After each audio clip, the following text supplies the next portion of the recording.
A late game in Italy today was the big one. Juventus taking on Roma. In the end, Rabiot's goal proved to be the difference between the two sides. Remember, Inter dropped points yesterday, so just taking a look at what that means for the title race in Italy. Just 2 points now separate the top two. For more on this, Gab Marcotti joins us to reflect on that win for Juve.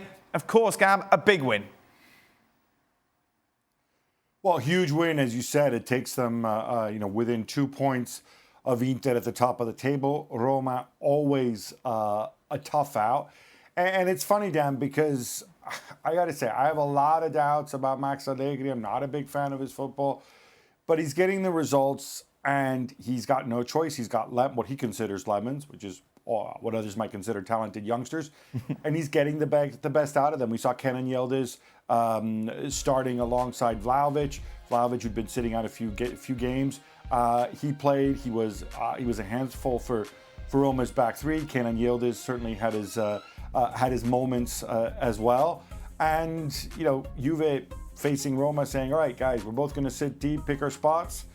These are the kind of games we usually win, especially at home." And he was right. Roma had their chances too, but they are a little too Dybala dependent, I think. And in the end, even though Mourinho said that he felt that Roma deserved all 3 points, I think most onlookers would feel that when you play a game like this in that way against Juve away from home, Juve are most likely to win, and they did. Do you agree with Mourinho? Roma deserved the win, Don? Roma deserved the win. Is that what he said? No, I don't agree with that whatsoever. I mean, I can't imagine why he said it. I mean, I watched the game, and apart from Dybala's effort with the outside the left foot, he was their standout player. But I thought Juve were good. I thought Vlahovic early on had a chance on his right foot. They looked more dangerous in front of goal. They had the quality of Chiesa when he come off the bench. Allegri's getting it done, Dan. It's the 5th time this season Juve have won 1-0. They were the better side. Got no idea what tree Mourinho is barking in, but it's not the right one. Percentage chance then, Don, barking 50-50. 50-50. Juve Inter. 50-50. No one apart from Juve or Inter can win the league, in my opinion. I think it's Inter's, but 50-50. Gab, do you agree 50-50? I think you have to make some allowance for somebody else. Milan aren't that far back, even though they were 1-0 winners today with Pulisic scoring the only goal, although it does feel like they are far away. I'm going to go, let's say, 50 Inter, 45 Juve, because Inter do have a better squad and they do have the lead, and give a 5% to the field, which obviously is going to be mostly Milan. Well, let's focus on Milan now. As you mentioned, Gab, they beat Sassuolo by 1-0. Christian Pulisic with the only goal in the game. A big win for Milan, as you say, to try and keep on the coattails at the top two. And Pulisic's had a good start to the season, Gab. Yeah, I think it's 6 goals and 4 assists, and we're just about almost at the halfway point. If you project it out to somebody who ultimately is probably the third attacking option, that projects out to double figures in goals, close to double figures in assists. Those are really, really good numbers. I think Pioli loves his energy off the ball, certainly relative to Leao when it comes time to press and whatnot. So I think he's having a good year. I think he's winning over.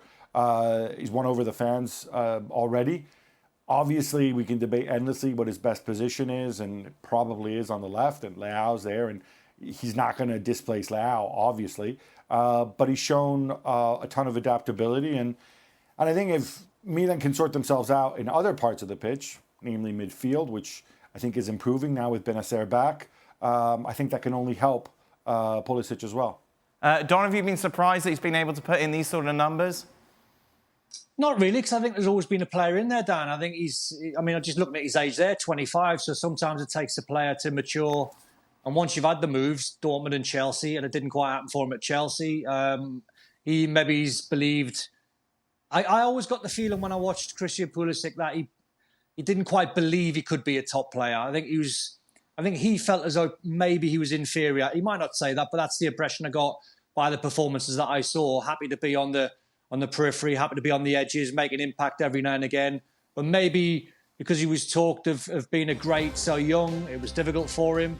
all right, he had injuries along the way, which obviously didn't help. But, you know, when you go through Dortmund and you go through Chelsea and you go through the amount of managers that he went through, now you arrive at Milan, you can't keep blaming everyone else. You can't blame the managers. You can't blame the injuries.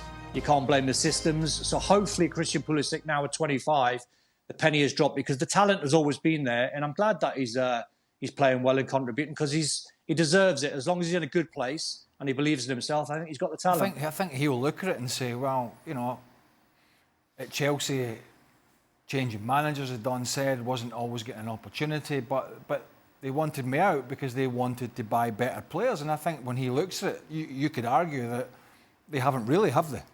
Let's be honest, they've bought players a bit like him, injured, inconsistent, end product questionable. And so I think he can feel pretty good about himself that he's actually made a good move here away from this, because Chelsea were going to move in a better direction. And at this moment in time, you have to say they haven't really.